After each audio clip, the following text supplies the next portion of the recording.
वरची मळेवाड येथे एका शौचालयाच्या टाकीत पडलेल्या गायीला स्थानिक युवकांनी अथक प्रयत्नांनंतर सुरक्षित बाहेर काढून जीवदान दिले.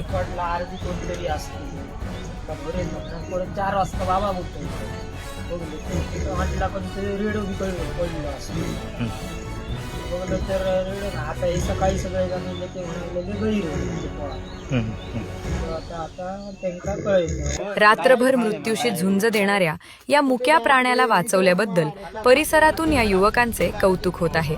दिलीप माळकर यांच्या घराशेजारी असलेल्या शौचालयाच्या उघड्या टाकीत रात्रीच्या सुमारास एक गाय पडली. सकाळी ही बाब लक्षात येताच गावात एकच खळबळ उडाली. सुरुवातीला टाकीत पडलेला प्राणी गवारेडा असावा अशी चर्चा पसरल्याने परिसरात भीतीचे वातावरण निर्माण झाले होते आणि बाघ्यांची मोठी गर्दी जमली होती. घटनेची माहिती मिळताच वन विभागाचे कर्मचारी चंद्रकांत पडते तातडीने घटनास्थळी दाखल झाले. मात्र वन विभागाच्या पुढील कार्यवाहीची वाट न पाहता गावातील तरुणांनी माणुसकी दाखवत तातडीने मदतीचा हात पुढे केला.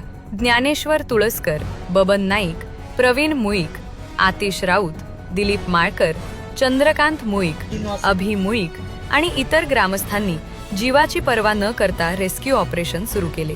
तासाभराच्या अथक परिश्रमानंतर त्या गायीला सुखरूप बाहेर काढले.